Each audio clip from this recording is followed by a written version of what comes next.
Amados hermanos, buenos días, ¿cómo están? Vamos a comenzar con la meditación de la palabra del Señor. Este domingo, primer domingo del mes de julio, domingo de Santa Cena, y también hoy día vamos a empezar un nuevo estudio. La semana pasada hemos acabado el estudio a la epístola a los Filipenses, epístola del apóstol Pablo.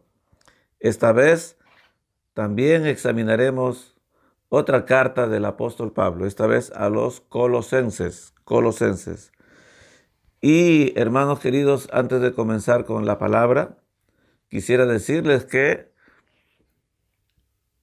los días martes, quisiera que usted recuerde que los días martes, ahora las reuniones de oración las estamos haciendo a través de las redes.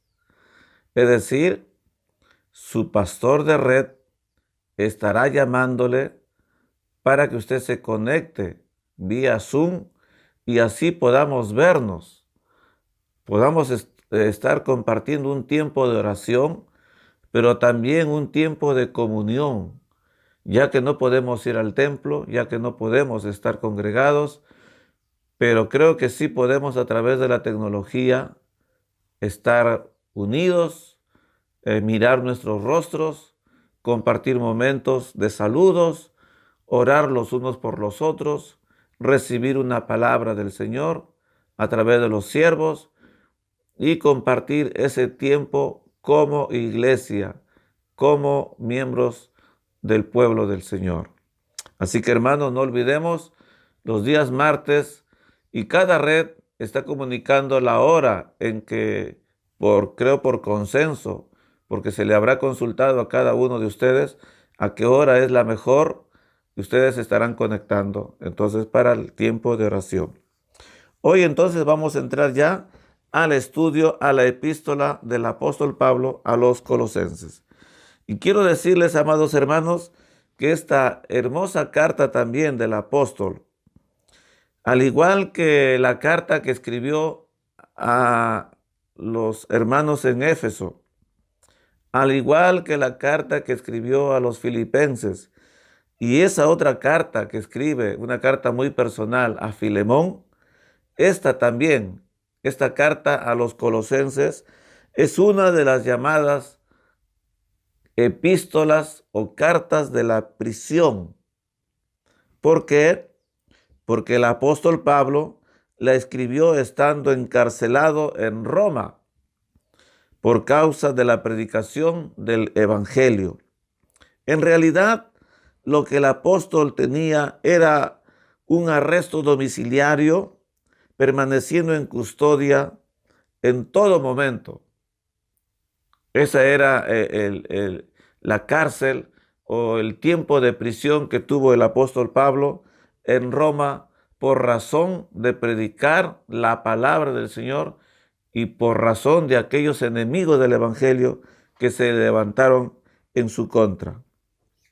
En ese lugar, el apóstol Pablo gozaba de ciertas libertades que no se podían ofrecer a la mayoría de los presos, pero que el Señor, en su gracia, se lo concedió al apóstol, como el permitirle al apóstol escribir, es decir, seguir con esa labor pastoral a las iglesias que él había fundado en toda la región, y también una bendición especial que tenía el apóstol Pablo era poder recibir visitas. Él estaba preso bajo custodia de las autoridades y cumpliendo su arresto domiciliario. Muy posiblemente dicen que ese tipo de arresto era muy distinto al de ahora. Los presos de aquel entonces estaban encadenados al custodio, es decir, el preso y el custodio estaban unidos por una cadena, evitando de esta manera cualquier fuga, por decir así, ¿no? Pero el apóstol Pablo, en la gracia del Señor, como digo, podía tener esa facilidad, esa, esa amabilidad especial que se le brindaba a él para poder tener un poquito de comodidades, y podía escribir a las iglesias, podía recibir a sus amigos, y muchos de los hermanos de la zona, de esa región, visitaban constantemente al apóstol. En cuanto a la ciudad de Colosas, quisiera decirles que esta ciudad no era una ciudad muy influyente, pero sí era una ciudad, era un centro de comercio importante. Era una ciudad de mucho comercio, de mucho movimiento económico, y por eso que allí también se creyó conveniente poner una iglesia para predicar el evangelio. La iglesia allí fue fundada por Epafras, un hombre convertido a Cristo por el ministerio del apóstol Pablo. Y dice la palabra, si usted lee la carta de Pablo a Filemón, cuenta allí el apóstol Pablo que esta iglesia funcionaba en la casa de Filemón. Pablo le escribe y le dice, dentro de todo el escrito que hace Filemón, le dice: saluda a la iglesia que está en tu casa. Y qué hermoso es escuchar palabras así en estos tiempos en que las casas se están convirtiendo en iglesias, porque las casas están siendo el lugar donde ahora nosotros llegamos con la predicación a través de este medio, y la familia se congrega para recibir la palabra. Entonces, qué hermoso saber que Filemón prestaba su casa para que la iglesia funcionara allí. Pablo, al escribir a los colosenses, también envía una carta para Filemón, para que reciba nuevamente a Onésimo. ¿Quién era Onésimo? Onésimo fue un esclavo que trabajó mucho tiempo en la casa de Filemón, pero llegado un momento, Filemón escapa, huye, buscando su libertad, y llega a Roma. En Roma, Filemón es apresado y es llevado a la cárcel. Y ahí conoce al apóstol Pablo. Pablo lo evangeliza, Pablo lo lleva a los pies de Cristo. Onésimo se convierte a Cristo, se convierte en un dinámico creyente, y al examinar toda su vida desordenada, él le pide a Pablo que interceda delante de Filemón, porque Onésimo quiere volver a la casa otra vez y quiere ir y pedirle perdón a su amo. Y ahora ya no como quizás un esclavo, sino como un hermano en Cristo Jesús. Filemón era creyente, ahora Onésimo también es creyente. Y entonces el apóstol Pablo escribe una hermosa carta intercediendo a favor de Onésimo, que es esa carta dirigida a Filemón. Usted la puede leer en la palabra del Señor. Es una carta que está allí después de la epístola a Tito. Ahí está la carta a Filemón. Léala, por favor, ahora en la casa. En cuanto al propósito de esta carta a los colosenses, era una carta que se escribió para refutar las enseñanzas heréticas que en ese tiempo se estaban dando en todo lugar. Y la iglesia de Colosas no se libró de la influencia herética que estaba esparciéndose por toda la zona.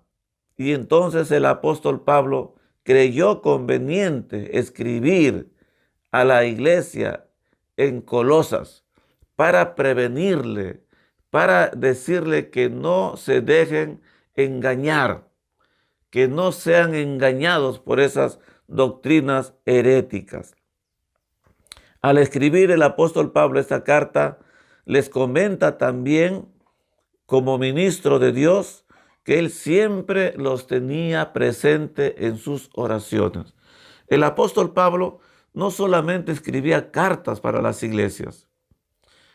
Una de las cosas maravillosas que nosotros podemos notar en los escritos del apóstol es que él frecuentemente oraba por estas iglesias.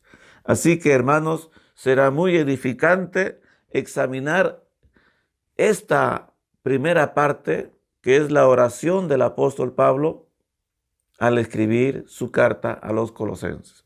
Vamos a examinar esta carta en 4 meditaciones que vamos a hacer, pero hoy queremos examinar en primer lugar la oración del apóstol Pablo a favor de los colosenses. Y vamos a leer entonces en la palabra desde el capítulo 1, verso 1 al 14. Colosenses capítulo 1, del verso 1 al 14. Vamos a ir desarrollando poco a poco esta meditación y quiero decirles, amados hermanos, que examinando entonces esta hermosa oración del apóstol, analizándola, nosotros vamos a encontrar detalles hermosos que nosotros debemos tener en cuenta. Dice el verso 3, o les voy a leer del verso 1. Pablo, apóstol de Jesucristo, por la voluntad de Dios, y el hermano Timoteo, a los santos y fieles hermanos en Cristo que están en Colosas. Gracia y paz sean a vosotros de Dios, nuestro Padre, y del Señor Jesucristo. Y dice así la palabra en el verso 3. Siempre orando por vosotros, damos gracias a Dios Padre de nuestro Señor Jesucristo, habiendo oído de vuestra fe en Cristo Jesús y del amor que tenéis a todos los santos. Y ahí quisiera pasar al verso 9. Dice, por lo cual también nosotros, desde el día que lo oímos, no cesamos de orar por vosotros y de pedir que seáis llenos del conocimiento de su voluntad en toda sabiduría e inteligencia espiritual. Como decía, si nosotros analizamos esta oración, vamos a ver en primer lugar que era la forma como el apóstol Pablo expresaba su amor por las iglesias, en este caso por la iglesia en Colosas, era orando. Pero al analizar su oración, nos damos cuenta que era en primer lugar una oración constante. ¿Por qué? Porque él dice así, siempre orando por vosotros. No solamente cuando él se acordaba de ellos, sino es posible que el apóstol Pablo en las mañanas, al mediodía, en la tarde o en la noche, él constantemente estaba doblando sus rodillas y siempre orando por la iglesia, siempre orando por los creyentes. La oración del apóstol Pablo era una oración constante. No era una oración circunstancial. Era constante. Siempre orando por vosotros, dice la palabra. En segundo lugar, era una oración agradecida. Dice la palabra, damos gracias a Dios, Padre de nuestro Señor Jesucristo.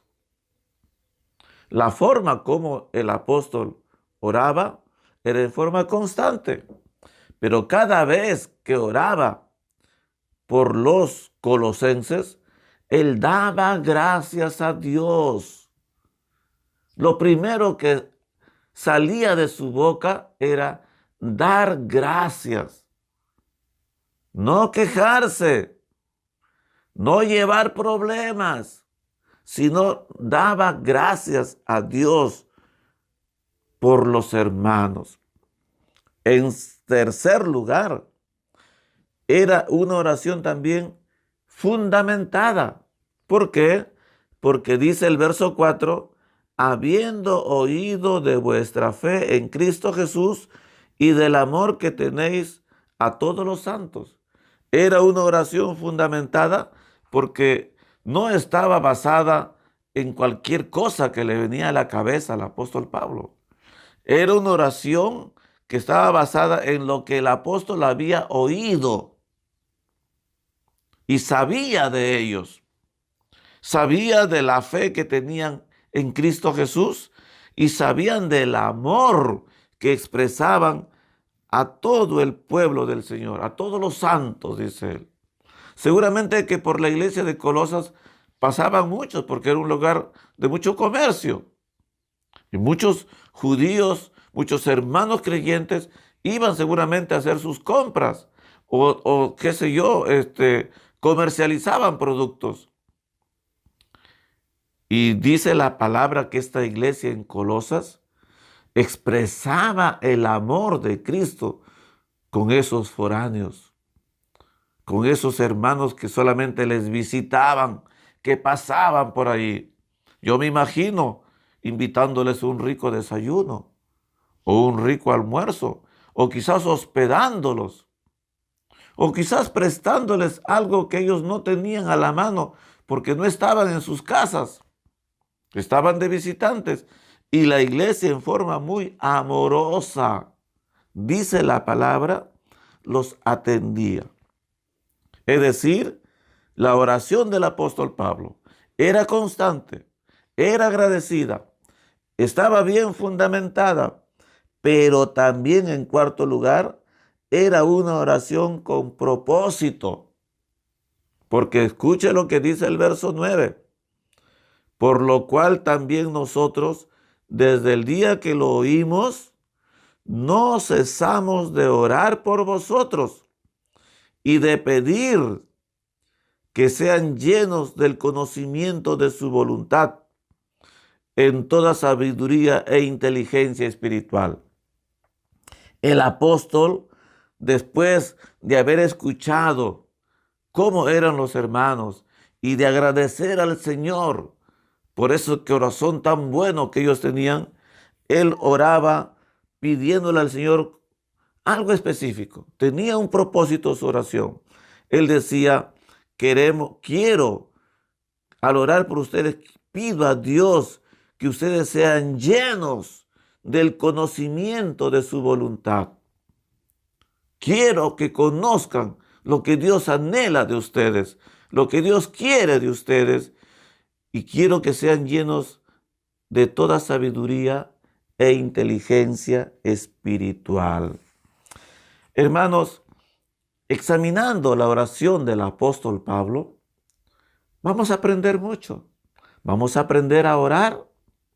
Vamos a aprender cómo debemos orar por los hermanos.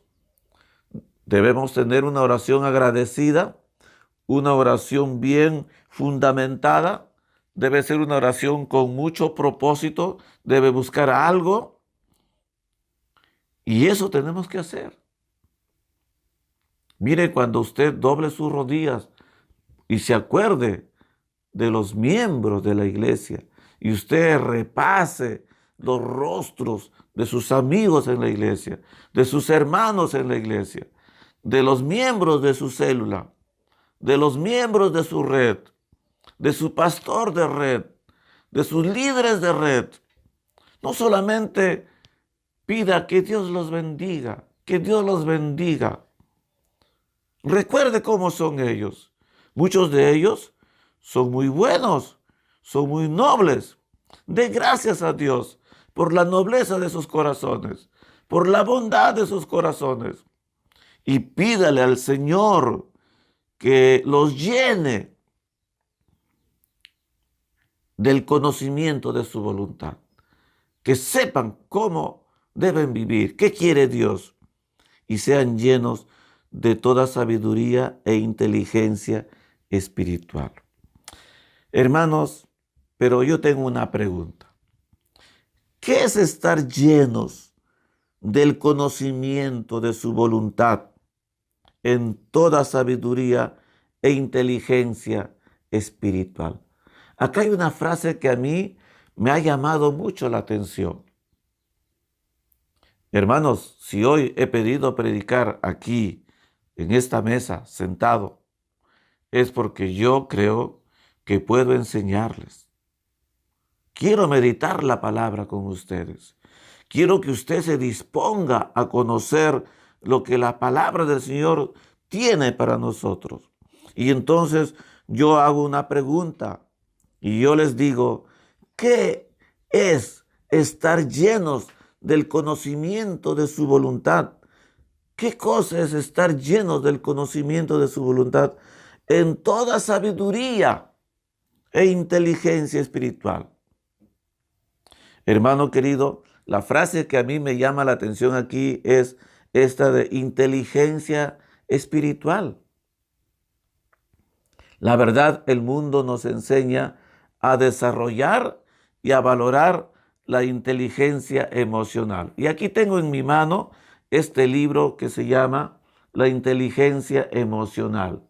Y acá dice, el libro que revoluciona el concepto de inteligencia. ¿Por qué es más importante la inteligencia emocional que el cociente intelectual? Bueno, como digo, el mundo nos enseña a valorar este tipo de inteligencia, la inteligencia emocional. Pero la Biblia habla de otra inteligencia, habla de inteligencia espiritual. No solamente, no estoy diciendo que sea malo tener y buscar inteligencia emocional, pero la palabra del Señor, la Biblia, la palabra de nuestro Dios, nos insta, nos anima a ser llenos de otra inteligencia, de la inteligencia espiritual. Ahora usted se preguntará, o me preguntará a mí, pastor, ¿qué es la inteligencia espiritual?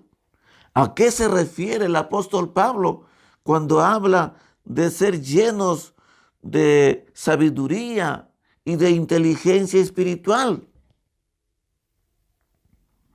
Yo he averiguado, he leído y quiero decirle que la inteligencia espiritual es tener el juicio correcto, tener un juicio correcto de la vida espiritual y hacer que este conocimiento y este juicio correcto de lo que Dios quiere respecto a la vida espiritual nos lleve en forma práctica a hacer lo bueno delante de los ojos de Dios.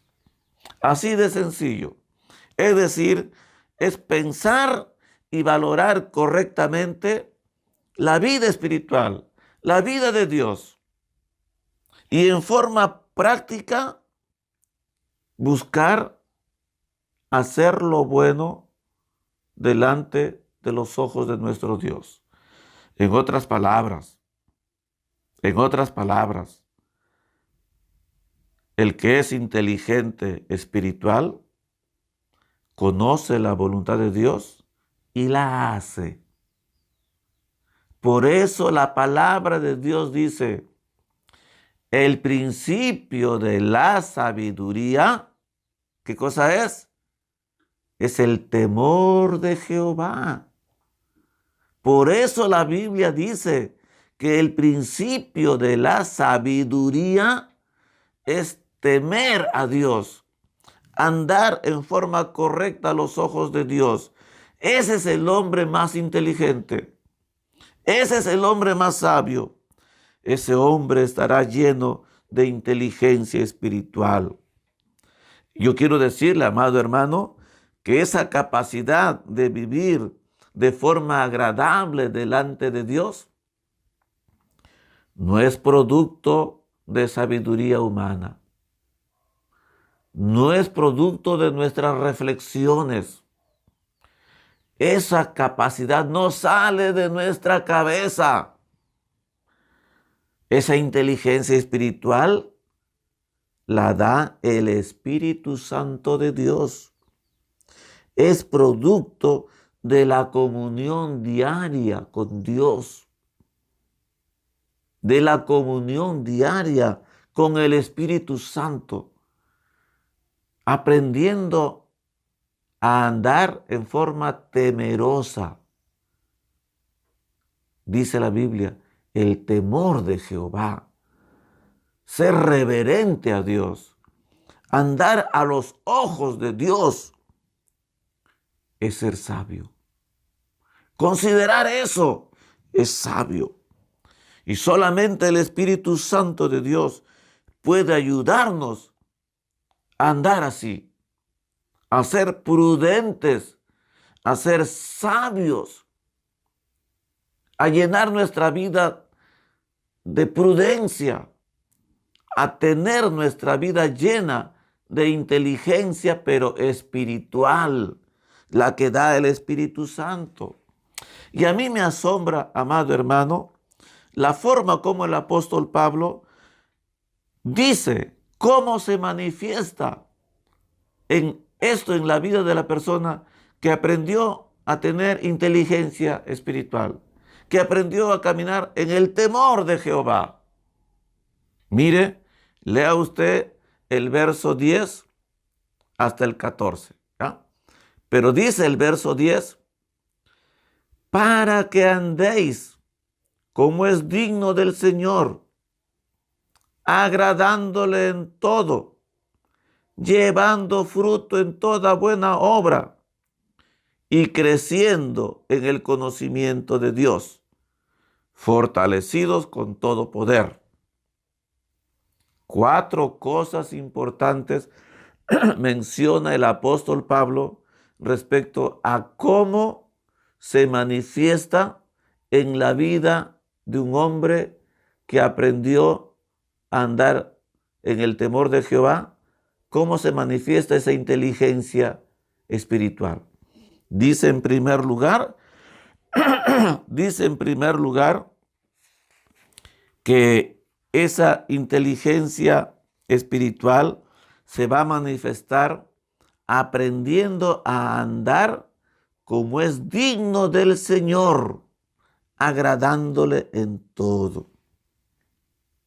Aquel que tiene sabiduría espiritual y vive en el temor de Jehová, esta persona aprendió a andar como es digno del Señor, como es digno del Señor, agradándole en todo. Hermano, qué hermoso es cuando uno empieza a buscar agradar a Dios en cada detalle de la vida.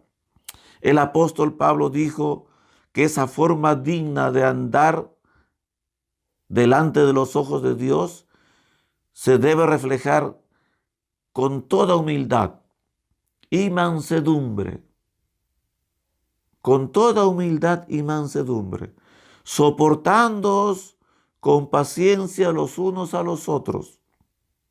Mire, dice así la palabra, con toda humildad y mansedumbre. Estoy leyendo una parte de Efesios 4. Con toda humildad y mansedumbre, soportándoos los unos a los otros con toda paciencia y siendo esforzados en guardar la unidad de la fe. Hermano, cuando una persona vive en el temor de Jehová, la forma como se va a expresar, eso es que empieza a andar con toda humildad, con toda mansedumbre, con paciencia. Va a soportar a todos y va a ser muy esforzado y muy cuidadoso en preservar, en cuidar la unidad de la fe. No le va a importar un pepino hacer tonterías, dañando el prestigio de la iglesia, la unidad de la iglesia. Va a cuidar esa unidad. Ese es el hombre que tiene temor de Jehová y que tiene en su vida esa inteligencia espiritual. Hermanos, en segundo lugar dice, agradándole en todo, llevando fruto en toda buena obra. Llevando fruto en toda buena obra. Hermanos, la palabra del Señor ha sido sembrada en nuestros corazones como creyentes y nosotros tenemos que permitir que esa palabra, esa hermosa, preciosa semilla que fue sembrada en nuestro corazón, dé fruto. Y dice la palabra, el que tiene esa inteligencia espiritual, lleva fruto en toda buena obra. Lleva fruto, fructifica. A 100, a 60, a 30 por uno, pero lleva fruto.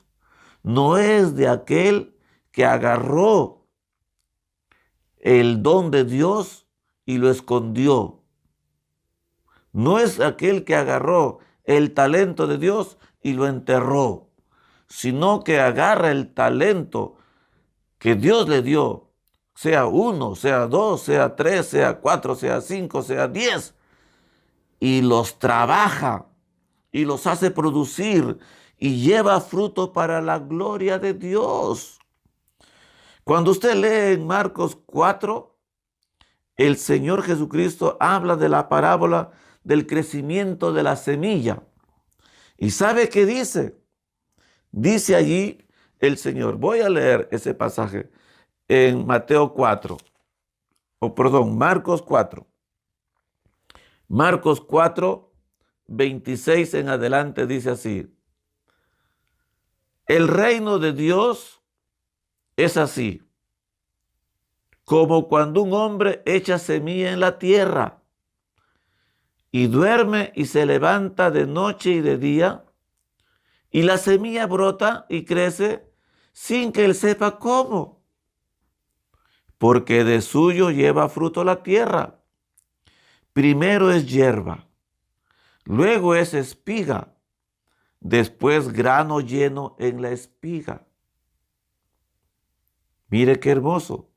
Primero dice que es hierba, después es espiga, pero después de un tiempo es grano lleno en la espiga.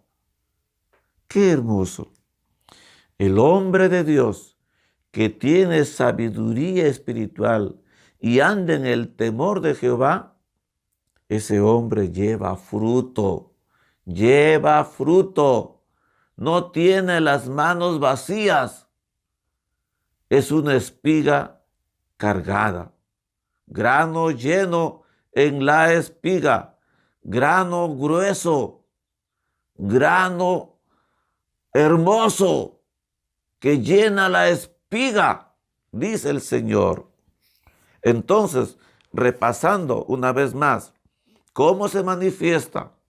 ¿Cómo se manifiesta cuando un hombre anda en el temor de Jehová y es sabio y tiene sabiduría espiritual? En primer lugar, anda como es digno del Señor. En segundo lugar, lleva fruto en toda buena obra. Y dice, en tercer lugar, crece en el conocimiento de Dios. Crece en el conocimiento de Dios. Hermano, toda vida tiende a crecer y a desarrollarse. De igual manera, la vida espiritual. La vida espiritual tiene que crecer, tiene que desarrollarse. Usted primero quizás ha sido hierba, después tiene que ser espiga. Usted tiene que crecer. Y después de ser espiga, tiene que ser grano lleno en la espiga. Usted no se puede quedar como hierba. Usted no se puede quedar como espiga vacía.